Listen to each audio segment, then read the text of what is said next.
Com a palavra é o deputado Luizinho. Senhora presidenta, muito obrigado. Cumprimentar a todos aqui da mesa, os colegas deputados, deputadas. Boa tarde a todos que nos assistem pela TV Assembleia, especialmente na minha cidade, Alfenas, e todo o sul de Minas.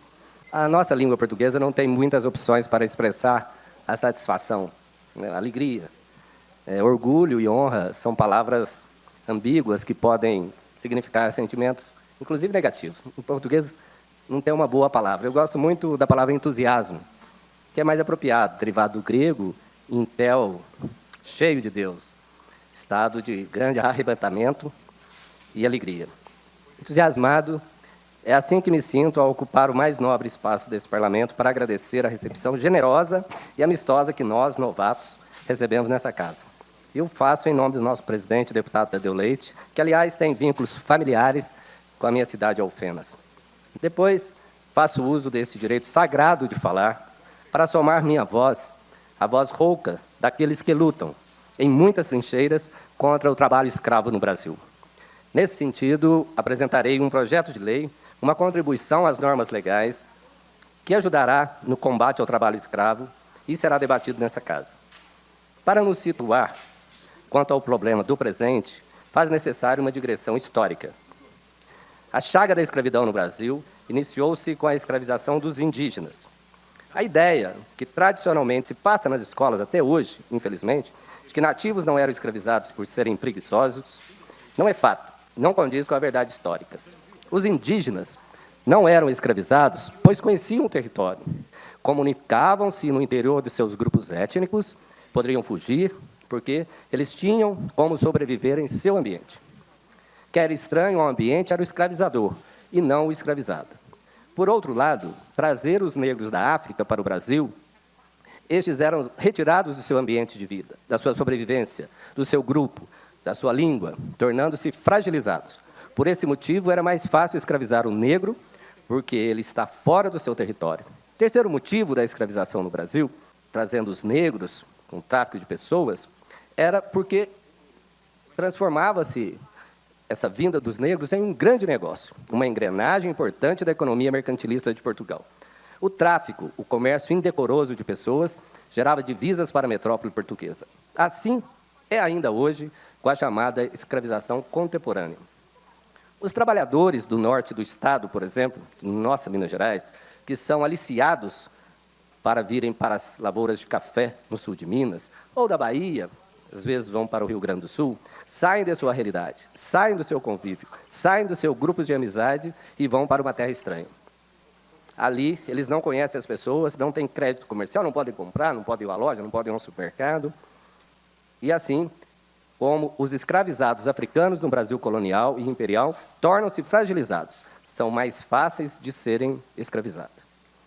Por outro lado, quem se utiliza de trabalhadores da região, quem pega a mão de obra na própria região, os trabalhadores têm mais facilidade de mudar de emprego, porque não estão em alojamentos do proprietário, conhecem o lugar onde vivem, podem comprar, podem ajuizar a ação trabalhista local e esperar o resultado, por exemplo. É mais difícil subordinar com trabalho degradante as pessoas da região. Por isso, buscam trabalhadores longe, de outras regiões do Brasil.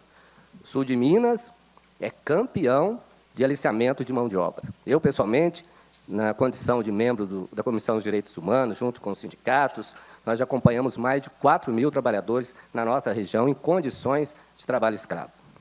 E, assim como era o tráfico de escravizados, o tráfico de pessoas dentro do Brasil é um negócio.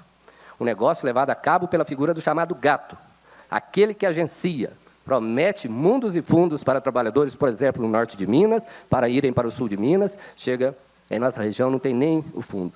Alicia trabalhadores e recebe pelos trabalhadores. Virou também, como na época da escravidão, do Brasil colonial, um negócio. O empregador, nesse caso, um criminoso, paga os gatos para que esses trabalhadores possam vir para a nossa região. O trabalhador já chega na propriedade com a dívida do transporte. É alojado em alojamentos improvisados, tuias de milho, casas em situações de abandono são improvisadas. Já vi gente em baias de cavalo sendo alojados. Irmãos nossos de Minas Gerais, especialmente do norte de Minas, mas vi gente do noroeste do Paraná, do sul da Bahia, até de Alagoas, já vimos pessoas em nossa cidade. Esse trabalhador tem ainda a dívida pelo material de trabalho utilizado. Aí cobra o pano, cobra as botas, a roupa, a enxada, tudo isso vira dívida. São os grilhões modernos. Assim é o aliciamento de mão de obra. No nosso país, lá em 1940, no Código Penal, já tipificamos isso como crime. Crime contra a organização do trabalho, crime de competência federal. O artigo 207 do Código Penal caracterizou como crime tirar trabalhadores de uma para outra região, que é o chamado aliciamento de mão de obra, e pune com prisão para o empregador. E não pode-se terceirizar o crime. Terceiriza-se no âmbito do trabalho, as obrigações trabalhistas, mas o crime é o dono do empreendimento que é responsabilizado. É assim em nosso país. Desde 1940, o legislador, com muita sensibilidade, tipificou como crime, pois trazer trabalhadores de uma região para outra, além de fragilizar os trabalhadores, também há prejuízo para ambas as regiões. O importante é desenvolver as regiões para que os trabalhadores não tenham que migrar. Desta forma, como está no Código Penal, se nós tirarmos trabalhadores de uma para outra região, é preciso que você registre as pessoas na sua cidade de origem. Então, você vai trazer pessoas de Brasília, de Minas, Coração de Jesus, que eu já vi muita gente dessas regiões chegarem em Alfenas. Você precisa registrá-las na sua cidade de origem, na CTPS, na carteira de trabalho, e assim trazê-las registrada para a panha do café, se for o caso.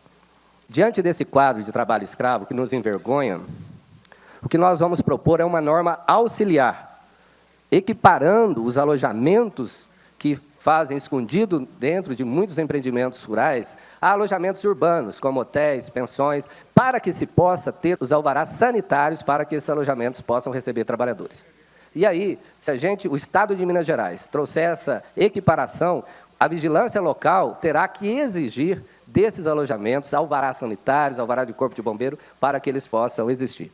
Fazendo assim, nós dificultaremos essa prática nefasta que, infelizmente, ainda existe no nosso Brasil. Envergonha-nos saber que Minas Gerais é a campeã de trabalho escravo, viu, senhora presidenta, viu, Macaé? Minas Gerais é a campeã de trabalho escravo no Brasil. 40% dos casos de trabalho escravo no Brasil, em Minas Gerais. Até agora, já são mais de 8.000 trabalhadores resgatados em Minas Gerais. Só o ano passado foram mais de 1.000 trabalhadores que se descobriu que estavam em condições análogas à de escravos. Eu sempre digo, deputados, deputadas, que nós não estamos nem no capitalismo moderno ainda. Nem capitalistas esses empresários são. Estamos falando aqui de socialismo, nem de comunismo. Estamos falando de capitalismo. Nem capitalistas são. Eles estão na época da escravidão. Não conseguiram nem evoluir, dar um passo ao capitalismo. Porque esses empresários que fazem isso também são desonestos com os outros colegas empresários, porque fazem essa prática para aferir lucros e prejudicar a concorrência leal, porque tem mais facilidades com os concorrentes que cumprem a legislação brasileira. E aqui nós não estamos falando de nada revolucionário, nenhuma reforma, estamos falando do Estado de Direito, de cumprir a legislação. Nem isso se faz. É crime, no Brasil, tirar trabalhadores de uma região e levar para outra. É crime federal. E quando chega na fazenda, o objeto do crime está lá. A materialidade do crime está dentro da fazenda. É fácil.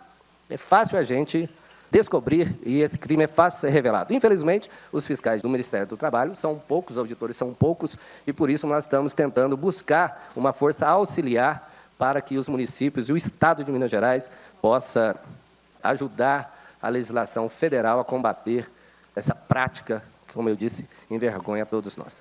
Eu vou apresentar nos próximos dias, Lereco, uma legislação que auxilia, discuti muito com os auditores do Ministério do Trabalho, com o nosso pessoal do Movimento Popular, com as pessoas que lutam há anos e anos. Encontrei hoje o Zé Aparecido, não sei se você lembra do Zé Aparecido, que é acampado lá no Vale do Aço, que é um lutador, o Jorge, lá de Varginha, que é um lutador também contra essa prática. Nós esperamos que o parlamento debata e que esse parlamento possa dar uma contribuição. Já assinei aqui uma proposta da Frente Parlamentar contra o Trabalho Escravo, já houve algumas iniciativas aqui do nosso líder Cristiano, também sobre esse caso. Já temos uma legislação anterior que ela caça a inscrição do ICMS dos produtos que são produzidos com trabalho escravo, mas isso é difícil a implementação, porque o processo tem que transitar em julgado, então dificilmente a gente consegue punir com cassação do cadastro de ICMS, como tem a legislação aqui em Minas Gerais, desde 2013, às vezes nem o devido processo legal há. Mas eu também proponho que, se a legislação também tratará sobre isso, a proposta, que se bastasse a multa do Ministério do Trabalho, já caracterizaria o fato para que pudesse cassar a inscrição do ICMS dos produtos que fossem produzidos em condições de trabalho escravo. Também uma possibilidade que nós pudéssemos punir os prefeitos, impedindo que recebessem verbas nas cidades onde houvesse trabalho escravo. Financiamento, inclusive emendas parlamentares. Depois dessa lei, ele poderá ajudar fazendo a vistorias, por exemplo, nos alojamentos, o que impediria a vinda de trabalhadores de outra região. Que, se precisar que venham, mas que venham com carteira registrada e não em condições de trabalho escravo, mas o ideal é que se possamos desenvolver as regiões todas do Brasil para que os trabalhadores possam ficar nas suas regiões e desenvolver por igual o nosso país. Muito obrigado, senhora presidenta. Obrigado a todas e a todos. Muito obrigado. Parabéns por essa luta. Essa luta tem que ser de todos nós, mineiros.